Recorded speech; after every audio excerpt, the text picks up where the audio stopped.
कह रहे थे कि जब तुम ज्ञान में गई थी तब तो तुम्हें बड़ा अच्छा ज्ञान लग रहा था। छोड़ने के बाद तुम ढेर सारी बुराई करने लगी। उसमें जो कुछ अच्छा लग रहा था वो बताइए। ठीक है, तो इसके लिए मैं आपको एक छोटे से उदाहरण से समझाती हूँ। जब अरेंज मैरिज होती है और लड़का लड़की पक्ष आपस में मिलते हैं तब वो पॉजिटिव बातें करते हैं और वहाँ माहौल दूसरा होता है। जो बातें जैसी होती हैं वैसे ही व्यक्ति के मन में और दिमाग में चित्र बनते जाते हैं। लड़का लड़की वाले, उनके घर परिवार वाले आपस में मिलते हैं, बातें करते हैं। लड़के के परिवार वाले लड़के के पॉजिटिव पक्ष को लड़की के सामने रखते हैं और लड़की के परिवार लड़की के पॉजिटिव पक्ष को लड़के के सामने रखते हैं और इस तरीके से एक पॉजिटिव माहौल बनता है। रिश्ता होता है, शादी हो जाती है। शादी हो जाने के बाद घर में अब काम तो शादी होना ही था।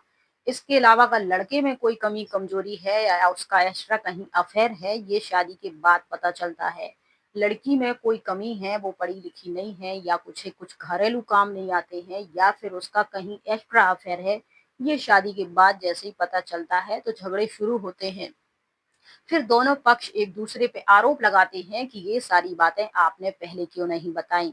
फिर यहाँ यही बातें सामने आती हैं कि देखिए, शादी से पहले सारी बातें हो गई थी, सब कुछ ठीक था, ये सब झूठ बोल रहे हैं, अचानक से ऐसा नहीं हो सकता है। लड़का वाले झूठा आरोप लगा रहे या लड़की वाले झूठा आरोप लगा रहे, ये तो थी एक आपको बात समझाने के लिए। अब आपको बहुत आसान होगा ये चीजें समझने के लिए। जब हम ब्रह्मा कुमारी सेंटर में विजिट करते हैं 7 डेज के कोर्स के लिए, तो वहां हमें सिर्फ पॉजिटिव चीजें ही बताई जाती हैं और उनके प्रति हमारे मन में जो है रिस्पेक्ट बढ़ती जाती है। हम वो कोर्स करते हैं, मेडिटेशन की प्रैक्टिस करते हैं और उसे जैसे ही अपने पारिवारिक जीवन में अप्लाई करते हैं, अपनाते हैं, वैसे ही मनमुटाव और लड़ाई झगड़े तनाव ये सब चीजें शुरू होती हैं। क्योंकि इनके 7 डेज कोर्स के अंदर बहुत सारी चीजें ऐसी हैं जो सांसारिक और पारिवारिक और सामाजिक जीवन से, वेद शास्त्रों से, ज्ञान से मैच नहीं करती हैं। फिर यहाँ होता है, एक तो पति पत्नी के रिश्ते में ब्रह्मचारी जीवन को लेके तनाव, लड़ाई झगड़े शुरू हो जाते हैं। दूसरे जो इनका खान पान होता है रिश्तेदारों में, घर में जो ब्रह्मचारी जीवन, ब्रह्मचारी के लोगों का हाथ या फिर कुमार कुमारी के हाथ का ही खाना, इस पे भी लड़ाई झगड़े शुरू हो जाते हैं। इसके अलावा रिश्तेदारों के बीच में भी फूट डलना शुरू होती है, क्योंकि इस ज्ञान में जुड़ने के बाद लोग बाहर जाते हैं और कहते हैं कि हम तुम्हारे हाथ का नहीं खा सकते, तुम्हारे घर में पानी नहीं पी सकते, तुम प्याज लहसुन वाले हो, वो खाना। रिश्तेदारों में, शादी ब्याह में, पिकनिक पार्टी में हम जाना अवॉइड करने लगते हैं। इससे हमारे रिश्तेदारों में भी थोड़ा सा खटास आता है और संस्थान के जो है नेगेटिव प्रभाव पड़ते हैं। इस तरीके से यह सब शुरू हो जाता है। तो जब हम आते हैं, सुनते हैं ज्ञान, इसकी प्रैक्टिस करते हैं, तो 2-4 महीना जब तक हम दुनिया, संसार, रिश्तेदारों के, परिवार के संपर्क में नहीं रहते हैं, तब तक ये सारी चीजें अच्छी लगती हैं। जैसे ही हमारा मोह नष्ट होता है, काम नष्ट होता है, क्रोध नष्ट होता है। क्रोध भी आपको कहाँ आता है, आपको जो ब्रह्मचारी जीवन फॉलो नहीं कर रहे उन लोगों से आप छू छू छू छू करते हो, अरे अरे अरे अरे। जबकि जो पति पत्नी का रिश्ता होता है या जो लोग स्त्री बॉय का जो एक जो गर्ल्स बॉयज का एक दूसरे के प्रति अट्रैक्शन होता है, ये सारी नेचुरल क्रियाएं हैं, वैज्ञानिक भी इसको मानते हैं। दूसरी तरफ हम इनसे भी खिंचा खिंचा महसूस करते हैं, पति पत्नी आपस में दूरियां बनाना शुरू कर देते हैं। बहुत सारी जीवन में तो ऐसे खटपट शुरू होती है। नतीजा ये निकलता है कि जो व्यक्ति जुड़ा है उसे तो अच्छा लग रहा है, लेकिन जो उससे जुड़े हुए हैं वो इसको नेगेटिव रूप में लेना शुरू कर देते हैं कि जब से ये वहां जुड़े हैं घर पे ध्यान नहीं देते हैं, बच्चों पे ध्यान नहीं देते हैं। अगर बूढ़ी माताएं जुड़ी हैं तो वो बहू, बच्चों, नाती पोतों पे ध्यान नहीं देती हैं, क्योंकि मुरली में अक्सर निकलता है मोह की बदरिया। तो उनको ये बात थोड़ी चुभती है तो वो नाती पोतों से थोड़े डिटैच होना शुरू कर देती हैं। यहाँ तो घर में जब बहू काम कर रही हो, बच्चे परेशान कर रहे हैं, सास ध्यान नहीं दे रही, तो खटपट तो होनी ही है। तो यहाँ नेगेटिव पहलू शुरू होते हैं। धीरे धीरे उनको ये महसूस होता है कि जब से इस ज्ञान में हम 2 साल 3 साल से जुड़े हुए हैं, पैसों की भी कंगाली आ गई है, घर के लोग भी खिंचे खिंचे रहते हैं, रिश्तेदार भी। इस बीच अगर उस इंसान को कुछ हो जाए या बीमारी हो जाए या एक्सीडेंट हो जाए या कुछ ऐसे उसको फाइनेंशियल किसी चीज़ की कोई परेशानी आ जाए और जब उसकी कोई मदद नहीं करता, तब उसको रियलाइज़ होता है कि उस वो ये सारी चीज़ें जो करता जा रहा था, दरअसल ये कुछ बदलाव जीवन में बैलेंस नहीं उसने बनाए थे, उसकी वजह से सब कुछ बिखर गया है। मेरे अपने बच्चे, बहू, बेटे, नाती-पोते सब मुझसे दूर हो गए। रिश्तेदार जिनके पास मैं आती-जाती नहीं थी, मैंने कोई भी पारिवारिक फंक्शन अटेंड नहीं किए, वो भी मुझसे नाराज़ हो गए हैं। फिर धीरे-धीरे कुछ लोग इन सब बातों को इग्नोर कर देते हैं और कुछ समझदार लोग वापस लौट आते हैं अपनी उसी निजी ज़िंदगी में और उसका जो जीवन होता है वापस से पटरी पे आ जाता है। और जैसे ही पटरी पे आता है तो वो उस कड़वे पलों को इस तरीके से लोगों से शेयर करना शुरू कर देता है कि जब से हम उस ज्ञान में जुड़े थे, हमारा जीवन बर्बाद-सा हो गया था। हमारा घर टूट गया था, हमारे रिश्ते परिवार, हमारे अड़ोसी-पड़ोसी, हमारा दुनिया, समाज, रिश्ते, पूजा, भक्ति पर सबसे मन हट गया था, हमारी बुद्धि अलग खराब हो गई थी। ये एक्सपीरियंस अब आप उनसे कहोगे कि ये 2-3 साल ज्ञान में चलने के बाद ट्रेटर बन गया है। तो जब वो ज्ञान में जुड़ा था, ना वो उस समय गलत था, जब उसने ज्ञान छोड़ा, ना वो उस समय गलत है। क्योंकि जब चीज़ों को हम अपने पारिवारिक, सामाजिक, निजी जीवन में कुछ परिवर्तन करते हैं और हमसे जुड़े लोग उससे प्रभावित होते हैं, तो उनका भी होता है। फिर यहाँ ये सिखाया जाता है कि मेडिटेशन कीजिए, शुभ वाइब्रेशन दीजिए, दुनिया को दीजिए, घर परिवार को दीजिए, इसको दीजिए, उसको दीजिए।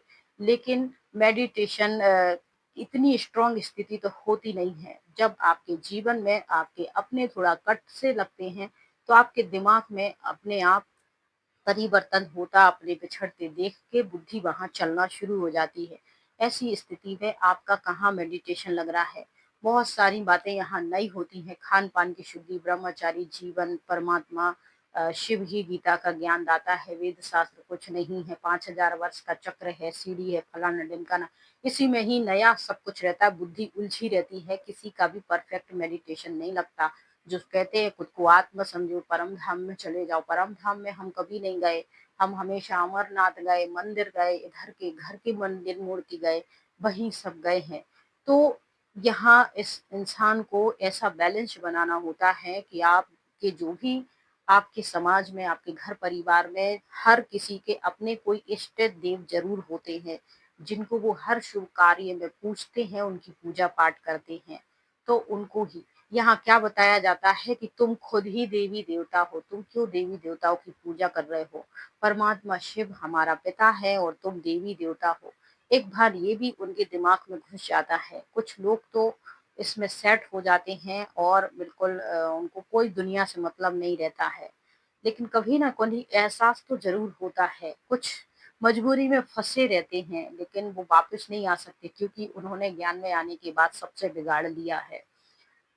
कुछ होते हैं मेरी तरह जो हिम्मत जुटाते हैं, अपने आप को मोटिवेट करते हैं, फिर से खड़ा करते हैं और फिर से अपने परिवार के पास वापस आते हैं।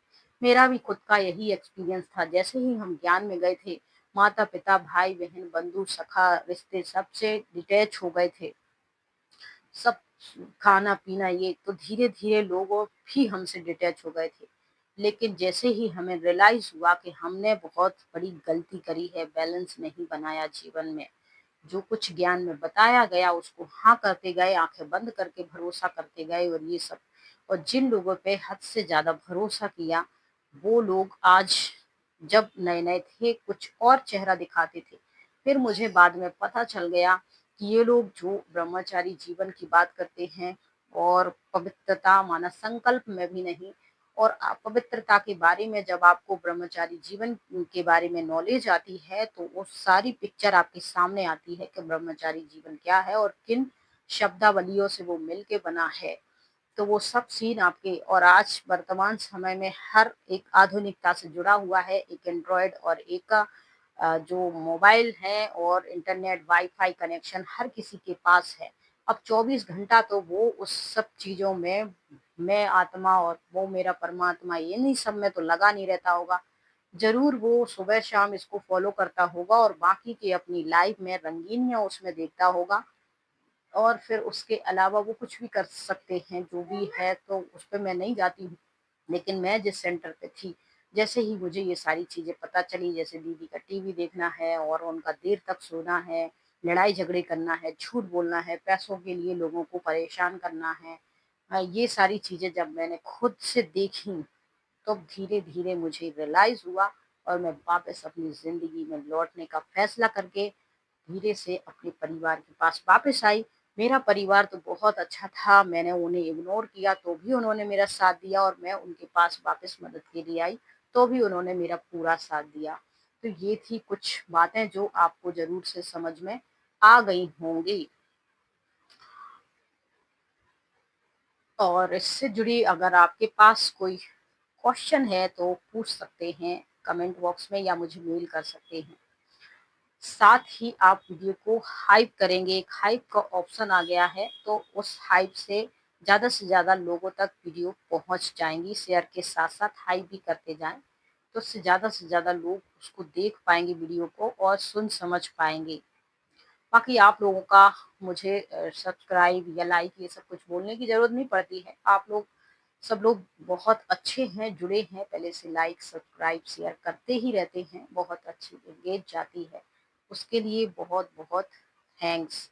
तो ये कुछ बेबी साइकिल्स हैं जो मैंने अपने बेबी के लिए फ्लिपकार्ट से मँगाई थी, उसका लिंक डिस्क्रिप्शन बॉक्स में आपको दे दिया है। जाके अपने लिए ट्राई या अपने बच्चों के लिए ट्राई कर सकते हैं। टेक केयर, टाटा, जय हिंद, जय भारत।